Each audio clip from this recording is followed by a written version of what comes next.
Let's talk about language acquisition today. What is language acquisition and how do we grab a language? So, we already know that there are four forms of language: listening, speaking, reading, and writing. So, generally, we use listening and speaking. Sometimes we use reading and writing. And we will talk more about that how these things can benefit us. So there is a difference between how does a child learn and how adult people learn. So in childhood, children, they have a strong desire to communicate. They just focus on listening because they can't do anything else, but still they want to express themselves. So somehow they express themselves, but still they have desire to communicate, so they keep on listening and they just imitate that some words. So that's how they learn. And children, they are never afraid of making mistakes, so that's a very big advantage to them. They don't have ego at that time, so that helps them. And they learn from the environment because they listen to so many people. That's how they learn. If there are no people, then they can't learn. They learn from the environment. And for adults, see, to learn a language or to learn anything, we need a strong motivation. Without a strong motivation, we can't learn. So adult, if they are just needed for traveling purposes or for maybe a short period of time, they just learn some basic form of communication. They don't need a good grasp of that language. But when you want to join a professional course like engineering, medical, then you need a good understanding of that language. And if you want to permanent settlement in another country, then you also need a good understanding of that language. So adults generally learn a second language for these purposes, for job, business, career. So how adult people learn a language? When they have motivation, they join some course, they learn from their teachers, and then they read books about that. They listen and watch movies. That helps a lot. Audiobooks, they keep on listening while traveling and while going anywhere. So that helps them because they are not talking to anybody else. So that's a subconscious learning. Then they practice grammar activities also. And then they make a group to practice the language because all the students or in the classroom, they don't have enough time to practice that language.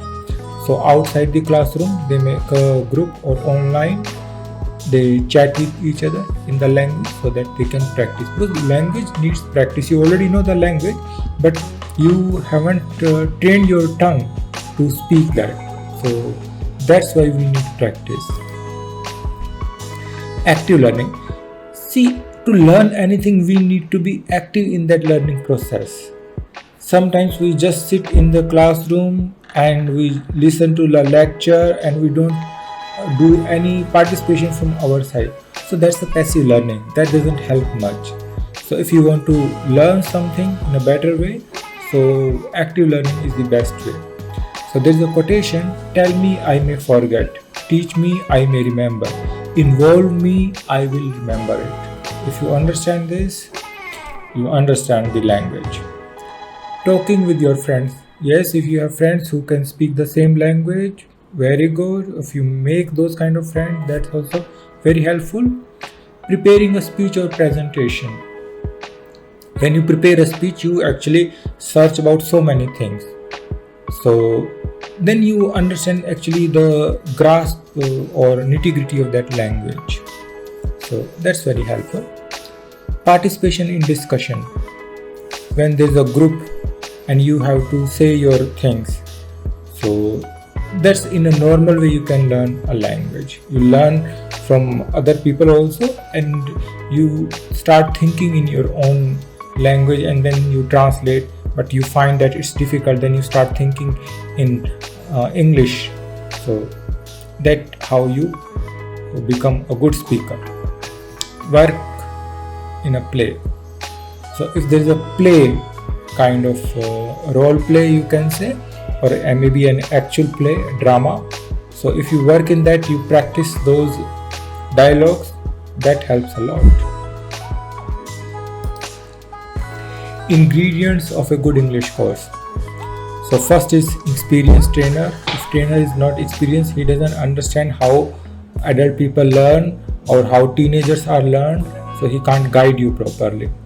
Standardized books. So when people use standardized books, so that helps in a way that they don't give you only the information, they give you knowledge and improve your thinking process also.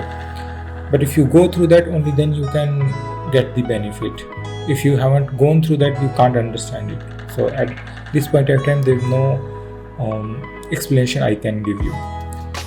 Focus on all the forms of communication, like we already have discussed: listening, speaking, reading and writing. All the forms of communication we should learn. That is very good actually, to learn a language completely, because the way we speak, we don't write in the same way. Developing thought process. See, language is just not about communication. Language, when we learn a language, it helps to understand the world. We start better understanding of this world.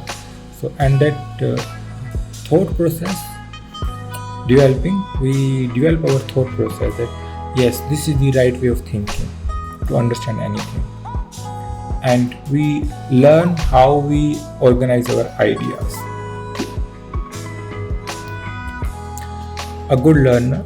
If you want to be a good learner, then you should give yourself some time to learn, and don't be afraid of making mistakes, because if you are already afraid of making mistakes, you won't speak, and if you won't speak, you are not getting enough training.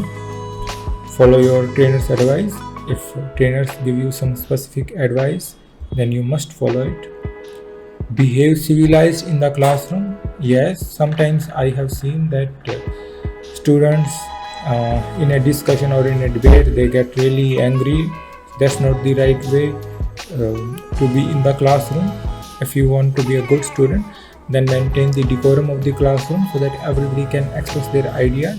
Even if you don't agree with their ideas, keep your calm so that other people don't feel hesitant. Common mistakes while learning English language. So some students, they try to be a native speaker. They try to follow their accent and everything. There's no point of that in my view, because there are hardly few people they can ever achieve that kind of level, and there's no need, because why do you want to leave your own language? Your native language is perfectly fine. Only thing that you are learning a second language because you need to use that. So now I think you understand. And in grammar, you don't need to be a perfectionist. Learn their grammar, that's important, I agree, but beyond a certain limit, even native speakers, they don't speak that kind of grammar. They also make grammatical mistake. So once you are in conversation, if you understand that other person and if you can speak, that's perfectly fine. Thanks for listening this little discussion. I hope that this will help you in understanding that how do we grab a language, second language especially. Okay.